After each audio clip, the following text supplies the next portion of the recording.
Welcome to another episode of OG55. I got Tommy Toon back in the building with me today. We're talking about the Universal year ahead of us. All these special events. Universal has a stacked year. I got Tommy with me. We're going to talk about it. We're going to break it down. Up next on OG50.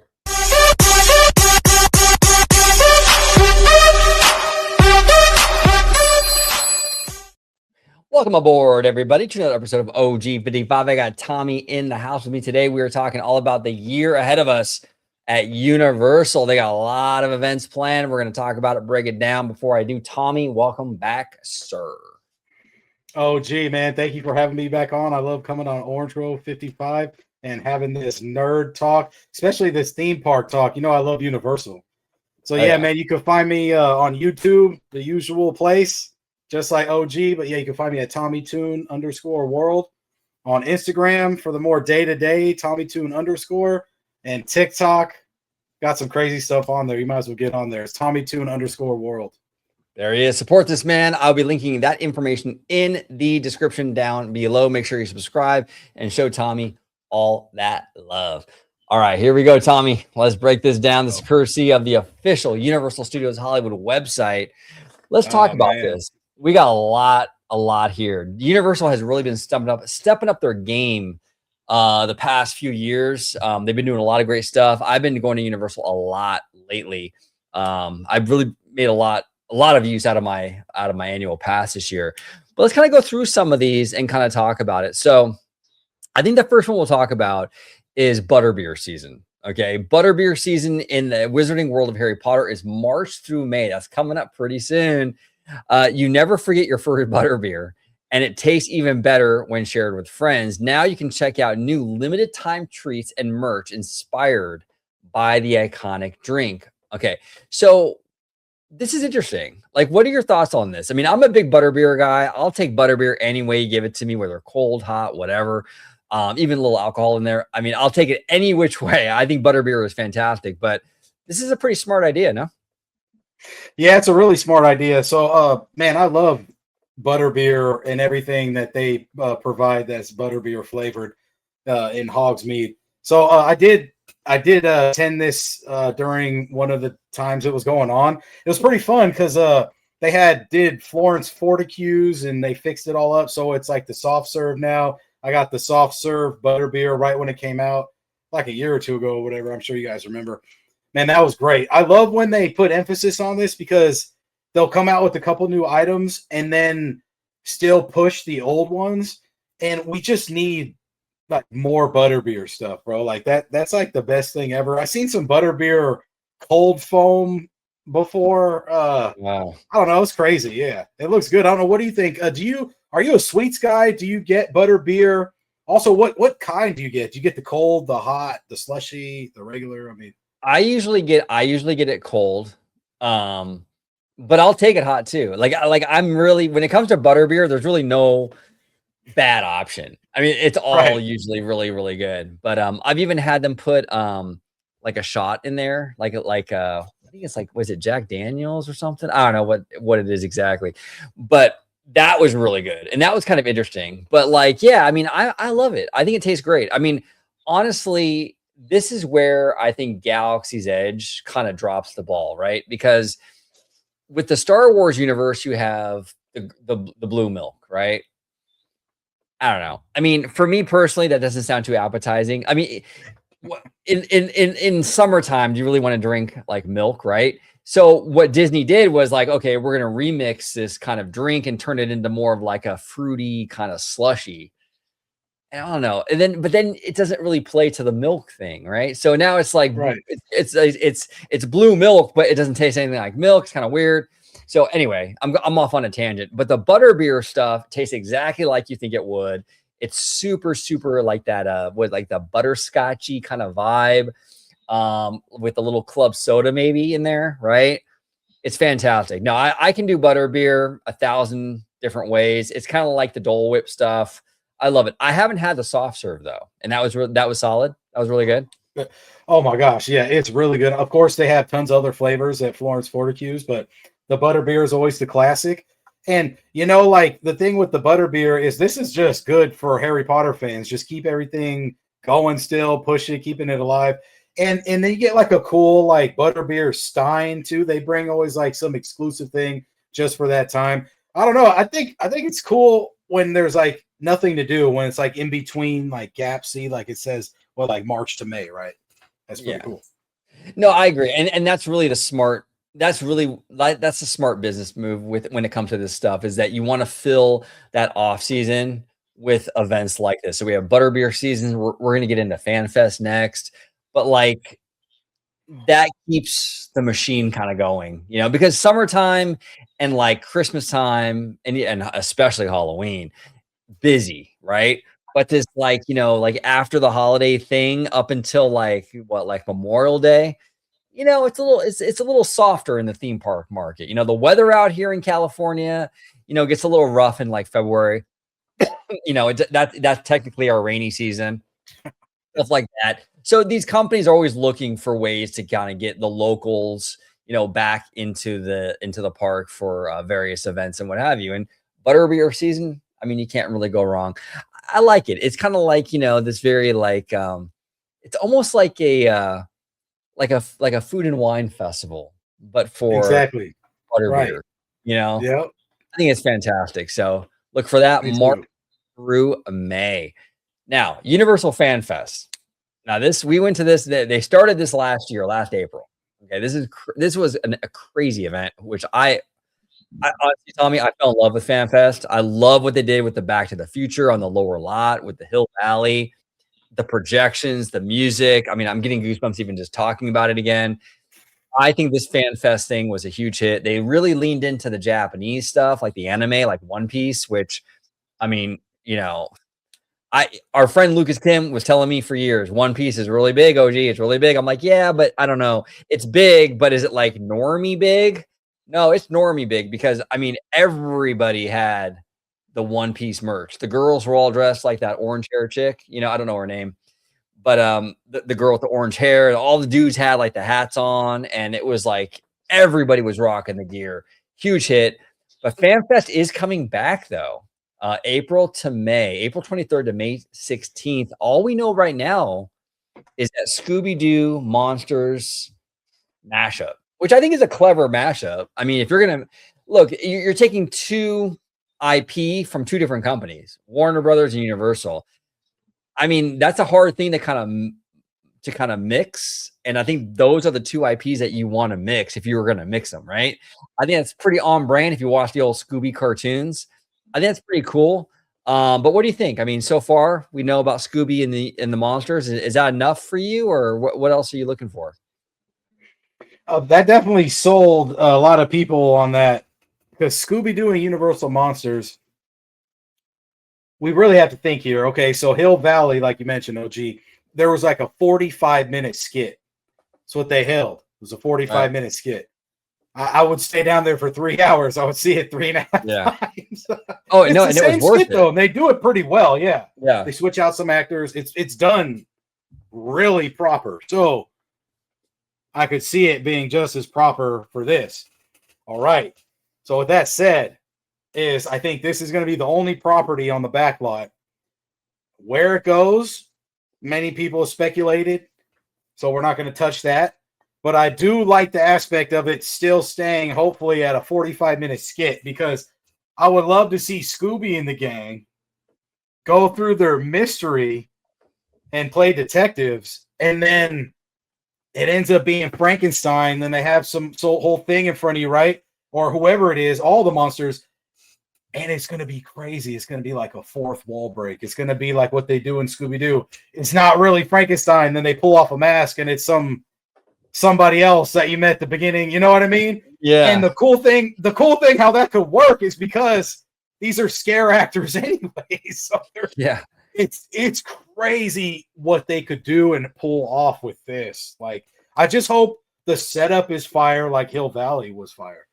Yeah, no, I agree with you. I agree. There's a lot of potential here. And I love how Universal has taken the things they've done over the years and they've learned from those experiences. And now they're reincorporating that same stuff and those ideas into new things. So what I mean by that is like the whole HHN Horror Nights model of like the mazes, right? And the houses, right? Where you go through and you get scared. But now they're turning that concept into like nerdy stuff. So Right. it's like we saw that with FanFest last year, where it's like now you go through like a maze, but it's like Star Trek. It's not scary, but it's like this nerdy experience, right? Or Right. D&D, Dungeons and Dragons. So it's like Universal is learning from Universal is taking what they've learned from their Halloween experience from all these years, and now they're incorporating it into other things, which I think is super smart. I love that. The Scooby stuff is like brilliant, and you can do so much with that. Like you were saying, you could have like the reveal, like you unmask them. And Oh, that's good. Universal, oh dude, and Universal's ballsy. And the thing this is what I love about Universal. They're really, really ballsy. It would be hilarious. And maybe they'll do this, maybe they won't. They probably won't do this. But it would be so funny if there's this whole detective thing when you're searching for this, monster or whatever. They finally get the monster, right? And they unmask the monster, and it's the Disney CEO. like that would be so hilarious. I would pee my pants. But will they do that? I don't know. But Universal is the kind of company that would possibly do something like that. They're kind of edgy. I think stuff like that would be really fun if you had like a Scooby show or something where every time they unmask the bad guy, it's a different thing. It could be one time it's the Disney CEO, one time it's Shrek or something. You just never know who you're gonna get. Right. Oh, that would be fire actually if it was Shrek. Oh, dude, yeah. I mean, you could do so much, man. and that would keep people kind of guessing and going back, like, oh, who's the bad guy going to be? Is it going to be this or that? I mean, that would be so much fun. So actually, now that you said that, then the Hill Valley skit was the same skit. Obviously, the interactions weren't the same, but okay. So now, what you just said, would you be okay with it being a different monster every time, or does it have to be? Are they going to keep the skit the same monster? No, I would actually think it'd be cool if when they unmask it was something different each time. Like maybe they had like 4 or 5 different baddies under that mask, where it's like you don't know who you're gonna get that day. You know what I'm saying? I like this idea, man. I hope they see this. Me too. I mean that would be really, really sick. I think that would add a lot of like repeatability. Like, I mean, I'm sure they planned it out already. I mean, we're already almost there, like April. So actually, OG, I noticed, we're at basically a little under a month again for this event. HHN is 2 months. They're going to keep FanFest, I think, at 1 month always. I don't think they're going to really integrate it into 2 unless they have some really heavy hitters and they know that it's going to get packed like HHN. So FFN has the capability to get like HHN, but it only happens if we show up. You know what I mean? And I don't normally force people to do stuff, so I'm not going to force you, but this is one of those events you should do because we got Hill Valley. Now we're getting Universal Monsters. Oh, yeah. You never know what they could bring next, and if they have the money, they could afford the IP. But real quick, OG, do you think they're going to recycle the Five Nights at Freddy's house? Because a little birdie told me that it's still there in that soundstage. Would Universal, using your word, be ballsy enough to bring back Freddy Fazbear's Pizza, but this time do it the way like they did Star Trek and D&D, where they bring the groups in and they have a story? That would not shock me at all. And you were saying a little birdie told you, and like they haven't taken it out. They haven't taken it out yet. Right. I mean, we're in January, dude. Like, that's a huge signal. I mean, there's something with that. I mean, based on the fact that we're several months out now. Yeah, keep an eye on that for sure. That's 100%. Interesting. Yeah, that's wild. And here's the thing too, to your point about supporting this event. The quality that Universal brought the last time, right? The quality they brought, I was really impressed because I love Disney, I really do, but their after hours events are kind of dog shit. I mean, they really are. And honestly, like Universal was bringing their A game because I think they're hungrier. They're trying to tap more into this stuff. And I'm telling you, if they bring that A game again, I mean, as fans, we should support it because we should reward these companies for doing amazing stuff. I will definitely go back to FanFest because I loved what they did the first time. You know, as long as you're providing an amazing experience, it's a lot of fun. I'll be there. I'll support it. I'll give you my money. You know, so everybody should check it out. If you didn't check out FanFest last year, you should at least give it a shot this year. It was such a cool time. It's basically HHN but nerdy, and I mean, it's kind of brilliant. It's kind of brilliant. So, you know, best way to put it. Good yep, way to put it. 100%. But we also have a pass member special event. It says here another great pass member event is on the way. Stay tuned for more details soon. Now, this is May and June. Now, the reason why I want to talk about this one, Tommy, is because I feel like Universal is kind of in that sweet spot when it comes to AP, annual pass holders. Oh man, yeah. There's enough of those annual pass holders where you can throw a pretty cool party, you know what I'm saying, for the pass holders. But it's not overwhelming like Disney where it's like too much, right? So there is that perfect Goldilocks. So I feel like the pass holder events, I was actually recently at one of these with Wizard and Vash Sky. And it's a fun atmosphere. They're like we said, Universal is kind of ballsy. They're a little bit more edgy than Disney. They don't take themselves as seriously as Disney. And these events are just really, really cool. I had a blast with it. I thought it was really cool, like a little annual pass takeover thing. But what are your thoughts on these events? I mean, do you like them? Do you feel like they're kind of worth kind of showing a little extra love to the diehards? The love is warranted. Let me tell you, I need the love. Actually, it's hard when you don't get much when you're a pass member. So I actually, spoiler alert, I just recently bought a pass this past year, and I was excited because now I get to attend these pass member special events. I'm just wondering, you know, how, like you said, how Disney could ever up their game, but that's another story for another video. But Universal does show their love to their pass members. Right next to it, you can see it also says, you know, there's like a collectible giveaway. They always give away magnets and stuff. And, you know, Disney's good with that too. But the cool thing with this is you know, and expect this is going to be there for you. And I love going out to these events because it's all the people that have the same passion as you, because you know everybody has gotten a pass. Right. So that is one cool thing too, is no one's really like a leisurely park goer. Like everybody there is like a diehard, like you said. So that's like the fun part, because a conversation could get striked up anytime, and you just, you know, you never know who you'll meet. Well said. No, 100%. So I love these events. They've done really well with these events. So as long as they can keep doing it, like, again, like Universal really knows how to do the special events, the after hours things. They've really, whoever is running these things, I'm not too privy on that, but they seem to be crushing it. So keep doing whatever you are doing. Now, we also have the Mega Movie Summer. Now, did you get a chance to check this out, Tommy, this past summer? Dude, I didn't get to check it out, but I did like the vibe of it with all the Jaws actors you could meet and everything. You go take the photo op with Jaws. That was sick. I like, obviously, the Back to the Future stuff. We were just coming off of FanFest, so people were kind of upset Hill Valley wasn't there anymore. People were correlating going to Universal with this FanFest thing.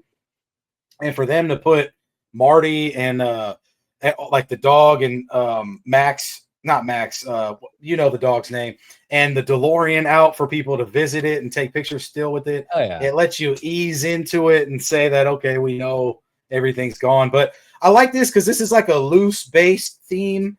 It's not like an event or a nighttime event or something they close the park down for or you pay extra for. It's just like a theming that's pretty fun, like how Disney does themes and stuff. I would have liked to try the food too. It did look pretty cool. Yeah, no, I agree with you. And this is actually an opportunity for Universal. And they've actually took the opportunity with Mega Movie Summer where like you were saying, with the Back to the Future, like Marty and the dog and all them out there with the DeLorean. But it's kind of cool because you can borrow from some of the FanFest stuff from a few months ago and take some of that stuff from FanFest and put it on display for the Mega Movie thing, which they did with Back to the Future. And I think that's a really smart kind of way to kind of reutilize the props or whatever from FanFest. So I enjoyed it. Like you were saying, it's a celebration similar to that of like Disneyland's like anniversaries, where everyone is Exactly. there and you can kind of just celebrate, right? So it Yeah. was a fun thing. They have, like you were saying, like Jaws out there and all that. So it's pretty cool. It's pretty cool. Now, 4th of July. Now, this is interesting because I don't know. I'm not like a big like I've done 4th of July at Disney. I've done New Year's Eve at Disney. I've done Christmas Day. I've done Easter. I've done a lot at Disney. But I don't know if I really love going to the parks on big days like this. I don't know. For some reason, it's just usually like more of a headache than it's worth for me personally. But what's your take? And now I know you're a little bit farther. You're not like super local, so maybe for you that would be like a different experience for you. But are you down for like Universal on 4th of July, or does it seem a little hectic? So the thing that intrigues me with 4th of July is, as well as New Year's Eve, the Eve show, is that Universal's doing fireworks. That is always a cool plus because they normally don't really, do too much with the fireworks. So I'm kind of like you, OG. I feel like I can't put us in a bubble like that, but I feel like the younger generations love to go out for 4th of July. But that's a lie because families love to do it too. But I feel like I'm in the same boat as you, but that doesn't mean we can't like this idea. So like True. we may not go out on 4th of July, we may just barbecue at home and at the crib. But this is the cool aspect. I don't really know anybody that went last year or the year before. I have to talk to some people about it. I'm not too sure, but I do like the idea. And of course, some Universal Studios like USA merch would be fire. Yeah, that's true. That's true. Yeah. Now, and I have done a lot of these holidays at Disney. I haven't done as many of them or any of them actually, come to think of it, at Universal. So maybe one day, maybe I'll do this. Maybe I'll try it and see, because I have given the Disney stuff a shot. I did New Year's Eve at DCA several times, I think. What? Fire? Yeah, that was actually really fun. Yeah, DCA I think is a better park when it comes to New Year's because you have Okay. like the alcohol and Where was the fireworks at? Same spot? it was more Lagoon Show, World of Color stuff. Oh, cool. And they had like I think they had like low lying pyro, but nothing too crazy. But it was like out there right in front of the water. They had like a little dance party. You can dance out there. They had music everywhere. It was cool. DCA was a fun vibe. Disneyland is all about Christmas. Like you can't beat Disneyland for Christmas. You're not going to top that. But for New Year's and I think even Halloween, I think DCA is where it's at for sure. So I don't know. But we have another event coming at the end of August or August through September, actually, back to Hogwarts. Okay. Before you kick off another school year, take a trip back to Hogwarts and visit Hogsmeade, where you can celebrate your house pride. Not a lot of details on this one, but it just sounds like, basically an event where you can sort of like rep your favorite houses, like Slytherin or what's the other one? Gryffindor, right? I'm not a big Potter guy, but so you can kind of show your love. I don't really know if there's going to be like, I would assume there's going to be some sort of like special merch or food or something with this, but I mean, are you a big Potter guy? I mean, we're about the same age, kind of. Well, you're about a little less than a decade younger than me, but like, I mean, were you ever into this or Potter stuff? So, I'm a big Lord of the Rings fan. So I'm on that side of the realm, but I like Harry Potter. I like, I think number 4 the best is the Goblet of Fire.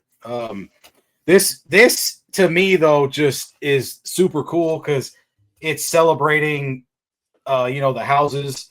And I believe I remember them doing this before. Maybe they did it at another Universal park, but I like that they showcase this Harry Potter and Hogsmeade stuff like butterbeer season in this because we need it, man. We need them to showcase the lands and just keep it like alive and stuff. But I actually went on the WB tour and they put the sorting hat on me, and I got Gryffindor. I didn't get Slytherin. I thought I was a villain. I guess I'm the good guy.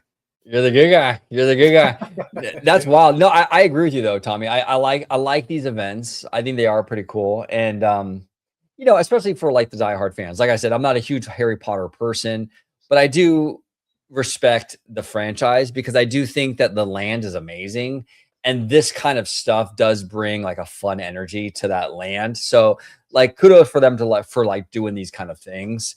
And plus I just think there's like a market for this. Like I feel like even on regular days, people are out there dressed like their house, whatever their favorite Harry Potter house and stuff. So Right. to give fans a full 2 months of like to really show your house pride, it's pretty cool. It's pretty cool. I think the Potterheads are really gonna eat this up. Absolutely.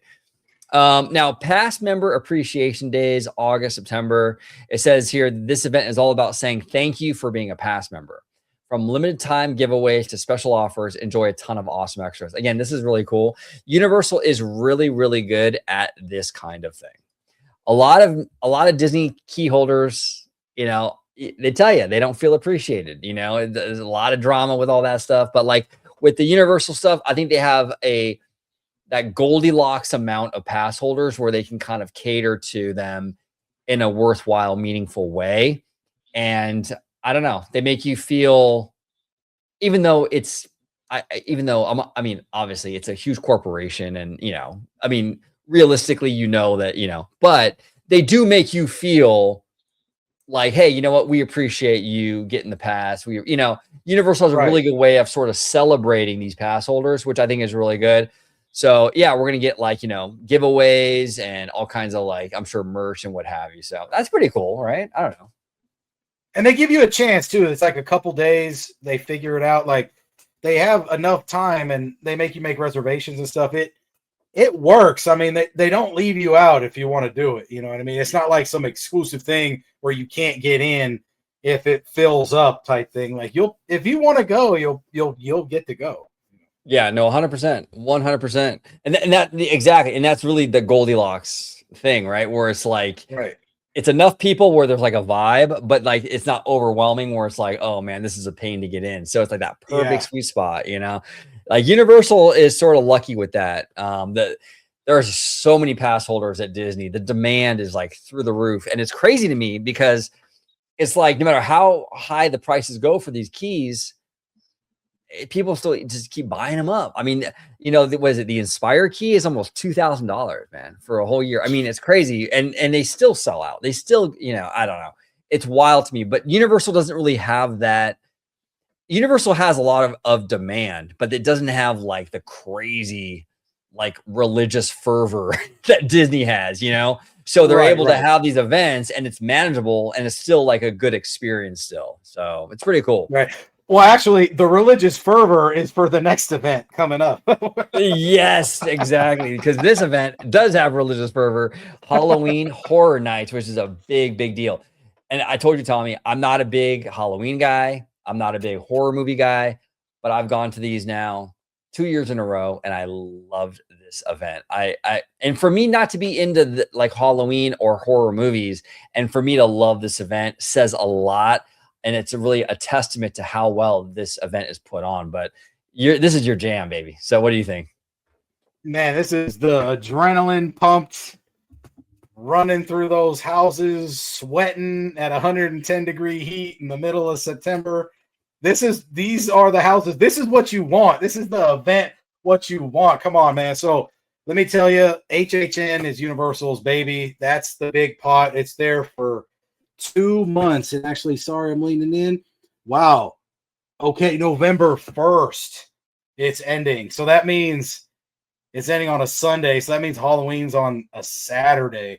So, last year it ended on the 2nd. So we had an extra day. This is kind of unfortunate. I know people are going to always want more.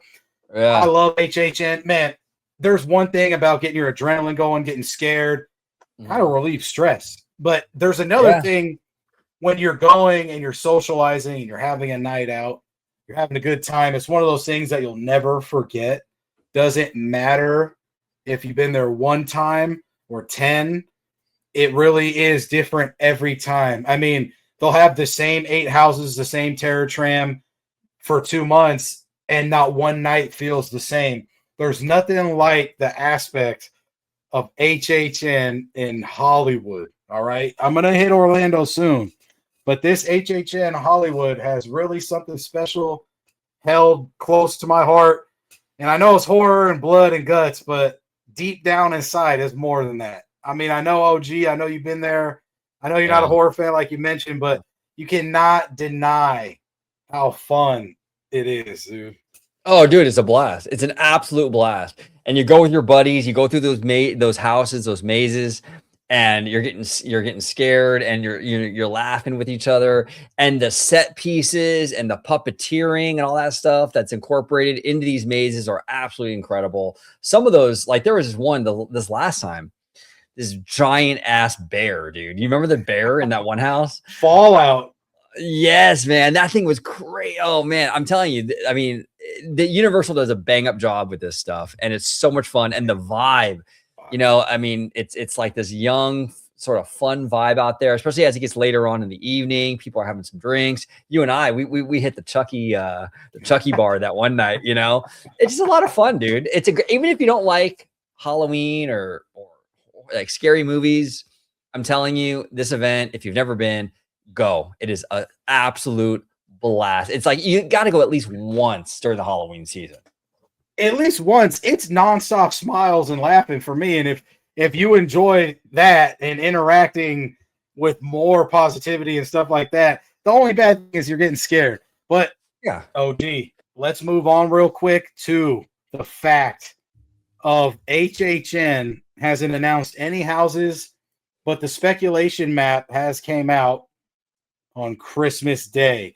So, in my opinion, the map basically said, it's to each your own how you decipher the map. This is what it's going to be. There's going to be at least 3 more maps that come out before the official release. So, HHN speculation map to me looked like it had 9 houses this year, plus the Terror Tram. So, it looked like they're adding a house, bro. Wow, dude. So usually there's 8. There's always been 8. Ever since they got to that number and accumulated 8, there's never been more than 8. But this year it's looking like there's gonna be 9. That's crazy. It looks like there's gonna be 9, and it's looking like Terrifier will be back. Art the Clown will be back, but for the Terror Tram. So it's looking like maybe no more Blumhouse for the Terror Tram, which is okay. Okay, we'll be okay, everybody. We'll be all right. I know we had it 3 years, but we'll be okay with no Blumhouse on the Terror Tram, because I think if we get Terror Tram and Art running around there, that means he's still going to run around the park. But there's rumors that Pennywise from Welcome to Derry is going to come.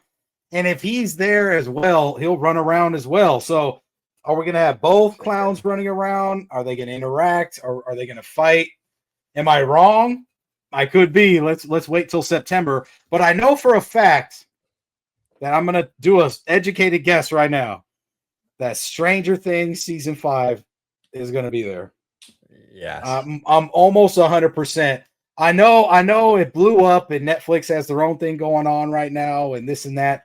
But Netflix signed off on 1, then 2 and 3 together, and then 4 a couple of years ago. Season 5 is going to be here, bro. What do you think about Art on the Terror Tram? What do you think about 9 houses? And then what do you think about Stranger Things if it's coming? Okay, so Stranger Things, I'll start with that. I think that's a given because this is going to be the last year they can really capitalize on Stranger Things because the show ended now.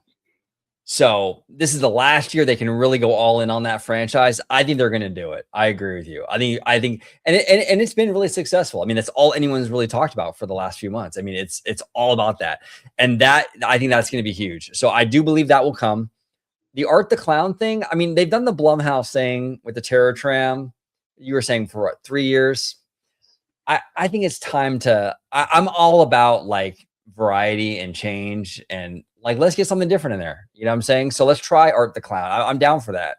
Why not? I don't want these events to get. This is one of my biggest complaints about Oogie Boogie Bash. Oogie Boogie Bash gets stuck in this thing where it's like the same event every year. You know what I'm saying? So Universal would be smart to not do what they do at Disney and really go into like, yeah, you know what? Things are actually going to be different this year.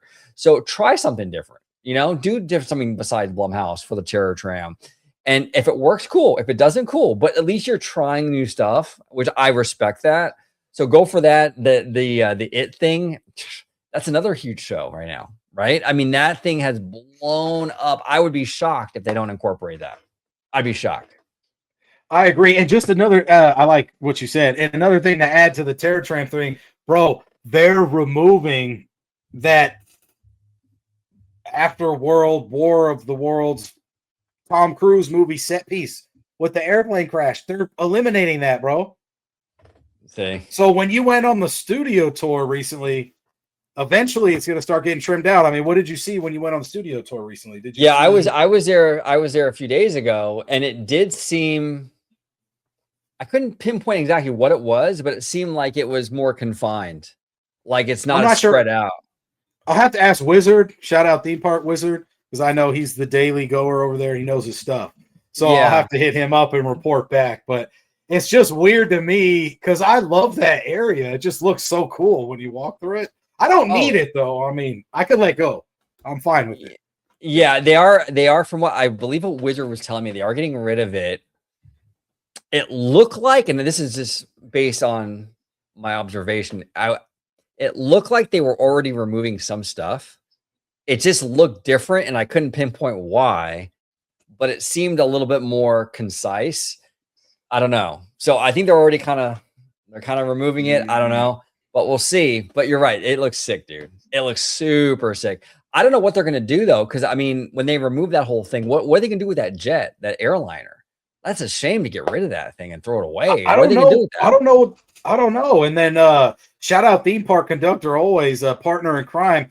Man, this guy said they're going to pick up Bates, the Psycho House, and put it somewhere else.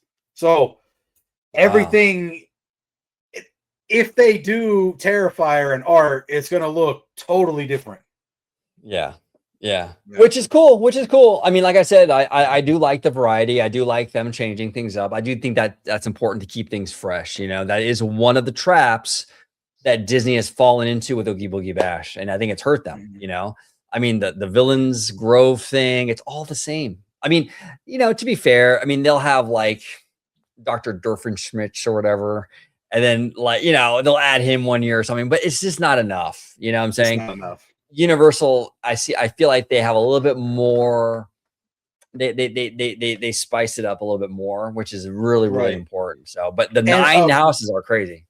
The 9 houses are crazy. I just want to add, you know, John Murdy. Universal basically lets him play. This is his playground. He shows up. He puts the effort in. Gets it all done. He's getting up there. He may retire soon. So let's all enjoy Universal letting him have this playground of his and doing his dreams, because, you know, it was his dream to have Terrifier run around. You know, let's just appreciate this because, you know, we're coming up on an anniversary this year for HHN2. It's big. So I would go to Midsummer Night Scream this year in August in Long Beach. I would do all that if you guys are horror fans, because you never know how long John Murdy's going to stay, and it's an anniversary year. So it's going to go hard. Yeah, it's going to go nuts. And you've met him a few times, right, John Murdy? Yeah, every time I'm at HHN, I run into him. It's okay. He doesn't remember me. I'm cool with that. You know how many people he meets a night per of those 2 months? But he's a really solid, nice person. I always say I appreciate you putting on this event. And he always gives me something for the camera. He always feeds the camera. So it's cool to me. Like, I love it. Yeah. No, 100%. And before we get out of here, I do want to give a quick little plug. Tommy, like everybody at home, you have to watch his YouTube channel and his content on Instagram and what have you, because he puts, I've seen this man in action, okay, at Universal. And the reason why I'm bringing this up is because it was at HHN when we, you know, with the Fallout meal and all that stuff. I've seen this man in action. He puts a lot of love into his content, and it shows. It's high quality stuff. Right now, you're not next to a theme park, so you've been doing a lot of stuff with like various restaurants, like you did. Yeah, you recently have a video out with a pho restaurant, right? Yep. Which looks fire. I commented on your post today. But like, make sure you check it out. I'll be linking his information down below. Support Tommy Tune. But Tommy, if you want, actually, before I get your information, let's go ahead and I'm going to plug Mimi and Jared, and then we're going to go to Tommy, and then we're going to close it out. And this is Mimi Fan. She does our outro here on OG55. Mimi Fan. If you're looking for great spots, OC LA for food, drinks, just fun places to vibe, Mimi is your girl. Make sure you check her out on Instagram. She's also on YouTube. And I also believe she's on a social network site called Passes if you want to subscribe to that. But she is a lovely gal. We love Mimi Fan. Info in the description down below. And we also have Mr. Jared from Capture the Magic with his t-shirt shop, Nerdy Designs, whether it be Epic Universe or Disney. I know he's working on some West Coast designs. So our West Coasters, we're going to have a little representation over here at CTM Apparel. But if you use promo code OG55, you'll get 10% off your purchase. Make sure you check that out. So we got Mr. Jared from Capture the Magic and the one and only Miss Mimi Fan. Make sure you support both of these lovely individuals. And last but certainly not least, we got Mr. Tommy Toon. Thank you so much for joining me today, sir. I appreciate you, dude. How you doing? How you feeling? Man, I appreciate you too, man. You're the man. I appreciate the channel. Orange Grove 55. You established a lot on here. I love watching you talk shop with everybody. And I love coming on here and talking shop. And you know what? Just real quick, it wasn't showcased on that event schedule, but we have the Fast and Furious Hollywood Drift roller coaster coming up. That will be placed somewhere around there. So everybody focus on that as well. But hey, you can find me on 3 social medias. You can find me on Instagram at TommyToon_, TikTok at TommyToon_world, and right here at the home base, YouTube at TommyToon_world as well. There he is. There he is. So make sure you follow, support Mr. Tommy Toon. Info in the description. I want to thank everybody for watching this episode of OG50. Thank you so much for watching OG55. Don't forget to smash that like button, subscribe, and become a member today.